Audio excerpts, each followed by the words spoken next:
मित्रों, किसी के सुख में सुखी होना और किसी को के दुख में दुखी होना, ये बहुत कलेजा की बात है, बहुत आत्मीयता की बात होती है। इस समय पे बहुत वीडियो वायरल हो रहा है इंद्रेश महाराज जी के। इंद्रेश महाराज जी किसी के परिचय के मोहताज नहीं हैं, बहुत अच्छे कथावाचक हैं, बहुत सौम्य, बहुत अच्छे हृदय वाला बच्चा है। अभी अभी उनकी शादी हुई है, 4 दिन पहले ही शादी हुई है।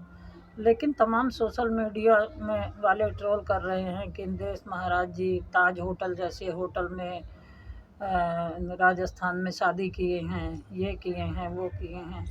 भाई, इंद्रेश महाराज जी कोई सिंगर तो है नहीं, या इंद्रेश महाराज जी कोई बॉलीवुड के हैं नहीं, वो एक कथावाचक है। तो क्या कथावाचक को अच्छी जगह से शादी करने का अधिकार नहीं है?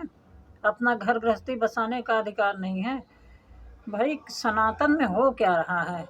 ये सनातनियों को हो क्या गया है? ये आप कथावाचक को भी नहीं छोड़ रहे हो। आप जब देखो तब बाबा बागेश्वर महाराज के पीछे पड़ जाते हो, वो तो ऐसे चश्मा लगाए हैं। कहीं आप इंद्रेश महाराज जी के पीछे पड़ गए हो कि वो इतने महंगे होटल में शादी किए हैं, ऐसा जश्न मनाए हैं, वैसा जश्न मनाए हैं। कहीं आप पीछे पड़ जाते हो किसी भी संत को ले लीजिए, कोई शायद ऐसा अनछुआ संत होगा जिसे आप लोगों ने छोड़ा हो। हर संत को टीका टिप्पणी करते रहते हैं। इंद्रेश महाराज जी एक कथावाचक हैं, कोई वो ऐसा नहीं है कि वो गृहस्थ को त्याग चुके हैं, वो बैरागी हो गए हैं, वो जाकर जंगल में धुनी रमा रहे हैं, जो उनके लिए आप टोल कर रहे हैं। भाई, वो तो आपको भी कभी नहीं कहते अपने कथा में, या कोई भी कथावाचक नहीं कहता। जय किशोरी जी नहीं कहती अपने कथा में, कोई भी संत नहीं कहते अपने कथा में कि भाई आप अपने गृहस्थ जीवन को त्याग करके और जंगल में चले जाओ, कुटी को रमा लो। वो तो सिर्फ हमें और आपको यही सिखाते हैं कि गृहस्थ जीवन में भी रह करके प्रभु के चरणों में बने रहिए। तो कथावाचक के अच्छे गुणों को आप लोग नहीं अपने जीवन में उतार रहे हो, नहीं स्वीकार कर रहे हो, और उनके ऊपर 25 तरह की टीका टिप्पणियाँ लगा रहे हो। ये तो कोई समझ की बात नहीं है। हम तो कहते हैं कि भाई, एक डायन होती है, वो भी 7 घर को छोड़ देती है, इसके बाद ही अपना काम करती है। तो आपने 7 दिन भी इंद्रेश महाराज को नहीं छोड़ा और टोल में टोल किए जा रहे हैं। क्यों भाई, क्यों टोल में टोल किए जा रहे हैं?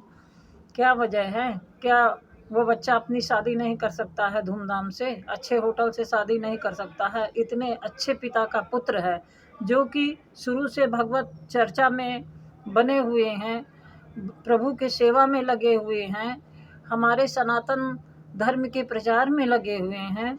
क्या जो जया किशोरी जी कहीं अच्छी जगह में शादी नहीं कर सकती हैं, अच्छे धूमधाम से शादी नहीं कर सकती हैं? वो कोई वैरागी नहीं है, कोई संत नहीं है, वो एक कथावाचक हैं। क्या बाबा बागेश्वर शादी नहीं करेंगे? नहीं करना चाहिए उनको। वो भी एक कथावाचक हैं, वो कोई बैरागी नहीं है, वो कोई जंगल में धुनी रमाने के लिए ना आपको कहते हैं, ना वो खुद ही कह रहे हैं कि नहीं हम सब कुछ छोड़ करके जंगल में चले जाएंगे, धुनी को रमा लेंगे। तो आप लोगों को टोल करने के लिए क्या कथावाचक ही मिले हैं? यही सनातन की हमारी परिभाषा है, यही हमारा सनातन धर्म है, ऐसा ही होना चाहिए। आपसे विनम्र निवेदन है कि छोड़ दीजिए ये सब चीज़ें। अपनों के खुशी में हमेशा खुश रहिए, अपनों के दुख में हमेशा दुखी रहिए। सनातन की रक्षा करिए, सनातन को मजबूत बनाइए। और टोल करना, कथावाचक के पीछे पड़ना, कथावाचक क्या खा रहा है, क्या पहन रहा है, क्यों पहन रहा है, ये गलत चीज़ें हैं। वो भी हमारे आप जैसे किसी घर का बेटा है, बेटी है, प्रभु के चरणों में रहता है। हमें और आपको भी वही शिक्षा देता है कि प्रभु के चरणों में बने रहिए।